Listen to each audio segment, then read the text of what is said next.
Question number 16 हम attempt करते हैं express 1728 as a product of its prime factors. ठीक है, 1728 यहाँ पे लिखा हमने 2 से इसको डिवाइड करना है। तो अगर हम 2 8 जार 16 होता है, यहाँ पे 17 है ना, तो 1 यहाँ पे चला गया, ये 12 बन गया। 2 6 जार 12 और 2 4 जार 8।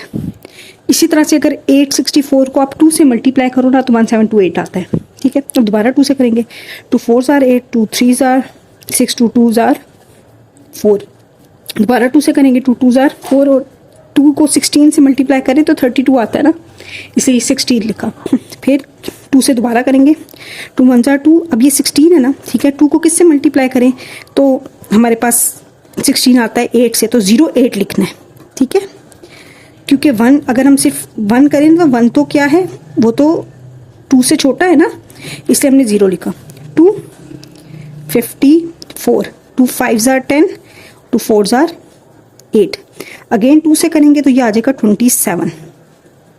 ठीक है, 2 2 जार 4 और 14 हो गया, 2 7 जार 14। अब 27 को करते हैं, 3 9 जार 3, 3 जार। इस तरह से ये हमारी फैक्टराइजेशन कंप्लीट होगी। तो अब हमने इसकी prime factor product of its prime factors लिखना है। 1728 is equal to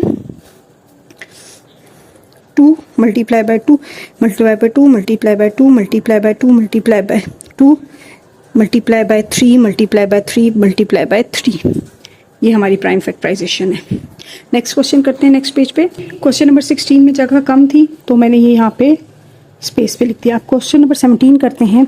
the area of a square field is 650 m square. Find the parameter of the square. हमने leaving your answer correct to the 1 decimal place. 1 decimal place का क्या मतलब ये है कि point के बाद एक नंबर आएगा, इसको बोलते हैं 1 डेसिमल प्लेस। तो सबसे पहले हम देखते हैं एरिया ऑफ अ स्क्वायर।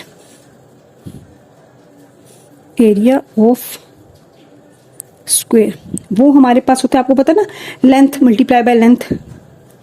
ये वो हमें दिया हुआ है 650 m square. Parameter of a square हमने फाइंड आउट करना है।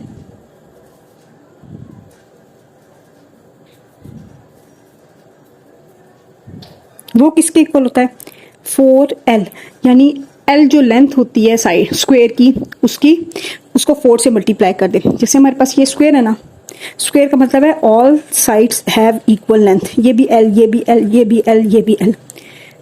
Area of a square l square होता है, पैरामीटर क्या होता है 4l।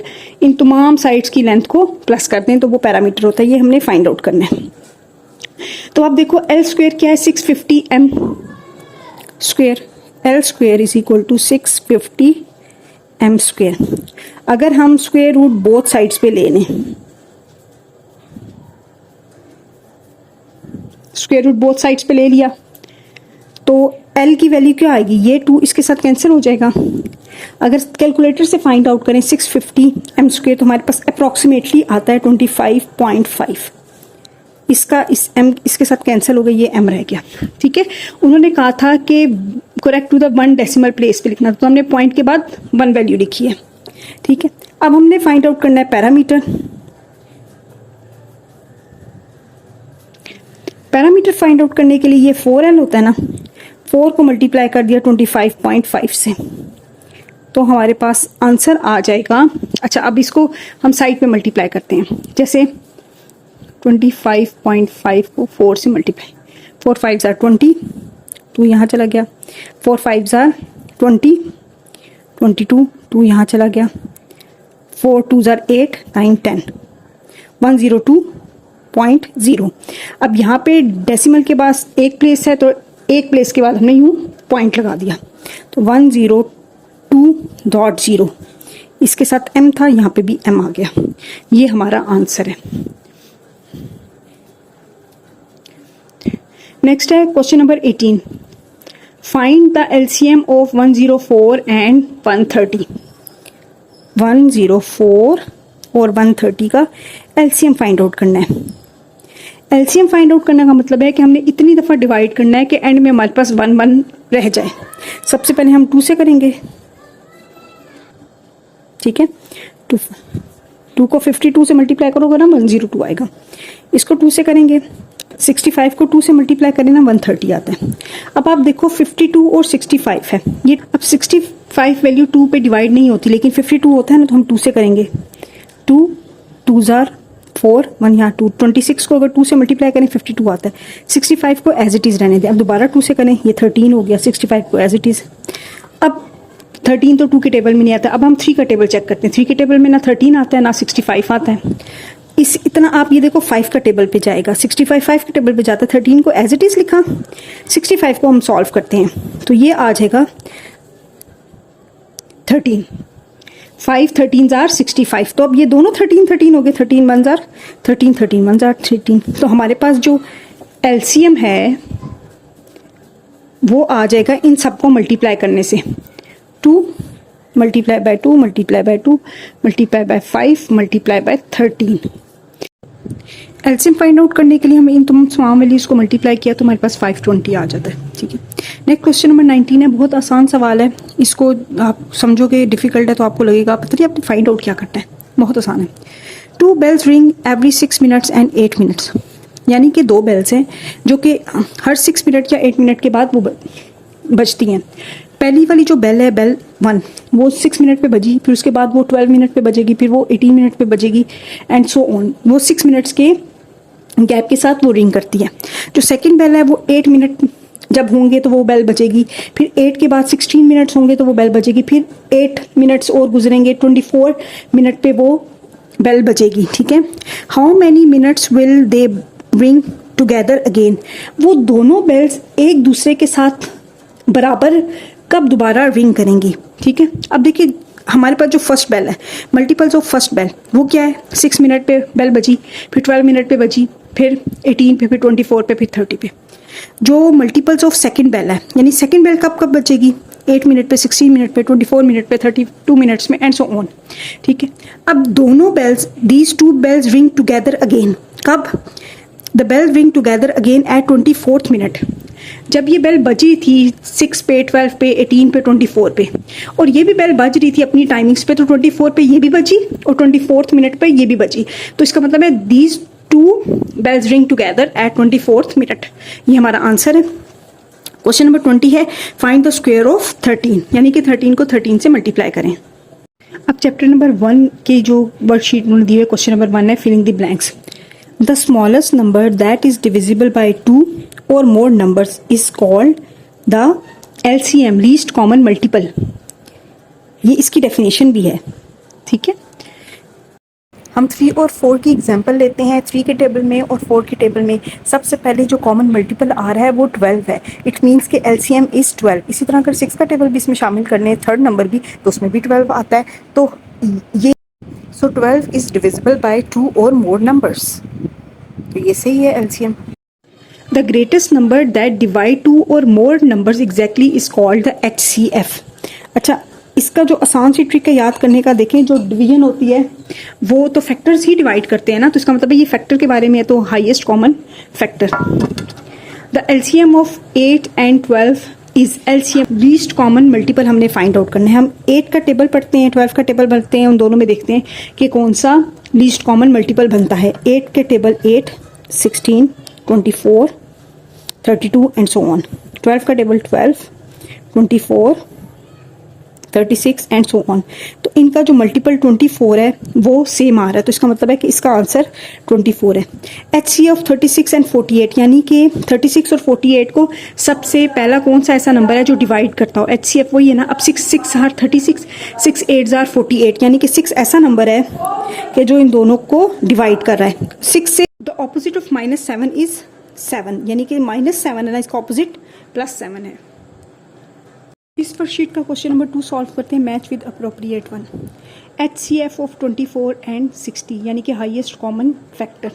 इसको फाइंड आउट करने के लिए हम क्या करेंगे? 24 लिखो, 60 लिखो, 2 से डिवाइड करते हैं 12, 30, 2 से डिवाइड करते हैं 6, 15, 3 से करते हैं 3, 2 जार 3, 5 जार। ठीक है, अब इससे अलावा कॉमनली ये डिवाइड नहीं हो पा रहे, तो इसका जो HCF है वो क्या होगा? 2 2 जार 4, 4 3 जार 12, तो यहाँ पे 12D, इसको हमने नंबर 1 को D से मैच कर देना है। LCM ऑफ 6 एंड 15, LCM का मतलब है मल्टीपल्स। जो 6 के मल्टीपल्स हैं वो क्या होंगे? 6, 12, 18, 24, 30 एंड सो ऑन। 15 के मल्टीपल्स क्या होंगे? 15, 30, 45 एंड सो ऑन। अब लीस्ट कॉमन मल्टीपल कौन सा है? 30, तो इसका आंसर है 30। अच्छा, अब 30 यहाँ पे मौजूद नहीं है ना, ठीक है, तो हमने तो मल्टीपल फाइंड आउट करना है। तो अब 30 का मल्टीपल क्या होगा? 30 का मल्टीपल एक 60 है, एक 90 है, एक 120 है, तो अप्रॉक्सीमेटली ये C है, ठीक है। 30 जो है ना, 30 के मल्टीपल्स वो क्या हैं? 30, 60, 90, 120। 30 तो यहाँ पे था ही नहीं, लेकिन 120 है ना, तो फिर हमने 120 के साथ इसको मैच कर दिया। नेक्स्ट हम करते हैं सक्सेसर ऑफ -10। इसके लिए हम एक रियल लाइन बनाते हैं। अब रियल लाइन में आपको पता है 0, 1, 2, 3 होते हैं, ठीक है। अब 1 का सक्सेसर क्या है? 2, ठीक है। 2 का सक्सेसर क्या है? 3। नेगेटिव नंबर्स हम लेते हैं जब, तो नेगेटिव नंबर में -1, -2 आता है, ठीक है। तो -2 का सक्सेसर क्या है? -1, फिर 0 आता है, फिर 1 आता है, फिर 2, राइट साइड पे सक्सेसर होता है, ठीक है। सक्सेसर ऑफ -10 है ना, ठीक है, तो यहाँ पे कहीं पे -10 होगा, तो -10 से पहले क्या था? -9, तो इसको हम -9 से मिला देंगे। अच्छा, प्रीडिसेसर ऑफ -8, यहाँ पे -9 है, ये आ गया -8। प्रीडिसेसर का मतलब ये है कि उसकी लेफ्ट साइड पे कौन सा नंबर है उससे छोटा, तो इसको हम मिला देंगे इससे। अच्छा, HCF ऑफ 16 एंड 20, हमने HCF फाइंड आउट करना है 16 और 20 का। 2 के टेबल से करते हैं। 2 8s are 16, 2 10s are 20, फिर 2 के टेबल से करते 2 4s are 8, 2 5s are 10। अब कोई ऐसा टेबल में है जिसमें 4 और 5 इकट्ठे आते हों। 2 2s are 4 इसका आंसर है, इसको हम 4 से कर देते, ठीक है। अब नेक्स्ट हमने फाइंड आउट करना है find the HCF of 18, 24 and 30। Question number 3, 18, 24 and 30, यानी कि ऐसे कॉमन नंबर्स जिनसे ये तीनों डिवाइड होते हैं। सबसे पहले 2 9s are 18, 2 12s are 24, 2 15s are 30। अब 3 के टेबल से 3 3s are 9, 3 4s are 12, 3 5s are 15। अब कोई ऐसा टेबल नहीं है कि जिसमें 3 4 और 5 आते हो, तो हमारा जो HCF है वो 2 3s are 6 है। HCF is equal to 2 multiply by 3 is equal to 6। अच्छा, find the LCM of 9, 12 and 15। LCM का मतलब ये है कि आप इनको यूँ डिवाइड करेंगे तो एंड में आपके पास 1 1 आना चाहिए, ठीक है। तो सबसे 9 है, 12 है, 15 है। सबसे पहले हम 2 से कर लेते हैं। 9 को एज इट इज़, 2 6 are 12, 15 को एज इट इज़। फिर दोबारा 2 से कर लेते हैं। 9 as it is, 2 3s are 6, 15। अब हम 3 से कर लेते हैं। 3 3s are 9, 3 1s are 3 और 3 5s are 15। दोबारा 3 से करते हैं। 3 1s are 3, 3 1s are 3, 5 as it is. अब 5 से करते हैं, ये as it is, 5 1s are 5। तो हमारा LCM क्या आएगा इन सबको मल्टीप्लाई करने से? LCM, इनको मल्टीप्लाई किया, 2 multiply by 2 multiply by 3 multiply by 3 multiply bye 5। 2 2s are 4, 4 3s are 12, 12 3s are 36, 36 5s are 36, 5s are 5 6 are 30, 5 3s are 15, 18। तो 180 हमारा आंसर है। Right the next 3 integers after -5। -5 के बाद कौन से इंटीजर्स आएंगे? Question number 3। क्वेश्चन नंबर 3 है right the next 3 integers after -5। सबसे पहले आपको पता है जब हम रियल लाइन ड्रॉ करते हैं तो यहाँ पे 0 होता है, फिर 1 आता है, फिर 2, फिर 3, यानी कि 1 की नेक्स्ट टर्म 2 है, फिर 3 है एंड सो ऑन। हमारा जो क्वेश्चन है उसके लिए हम अपनी रियल लाइन को स्टार्ट करते हैं -8 से, फिर -7, -6, -5, -4। अच्छा, -5 की नेक्स्ट टर्म क्या टर्म आई? -4। -4 की नेक्स्ट टर्म -3, -2, -1, 0, 1 2 3। इस तरह से रियल लाइन बनती है। तो हमारी जो नेक्स्ट 3 इंटीजर्स आफ्टर -5, -5 के आफ्टर हमने क्या डाला था? -4, -3, -2, -4, -3, -2, ये हमारा आंसर है integers after -5।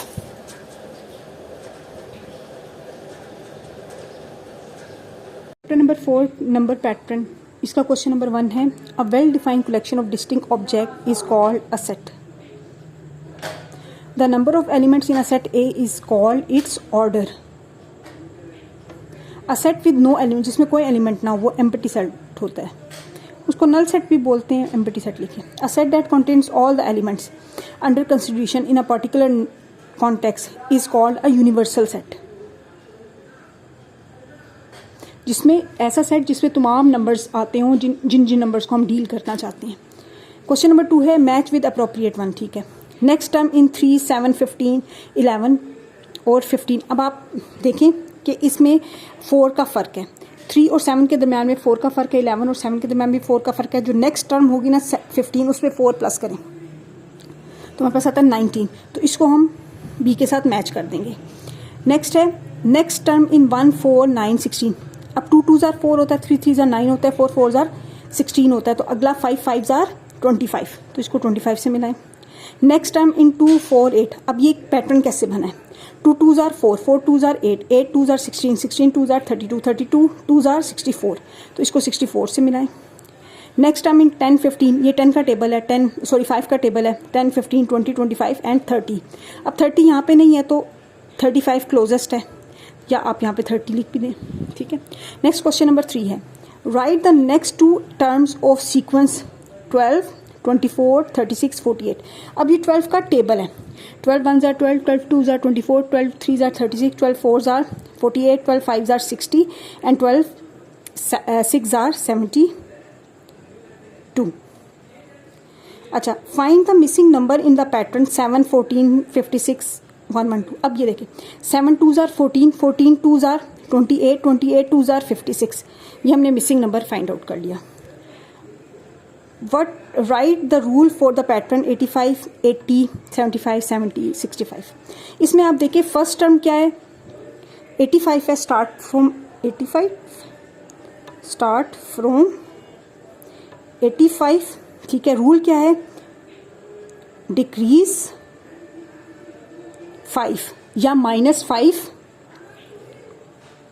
From each term to get next term. ये हमारा रूल आ गया.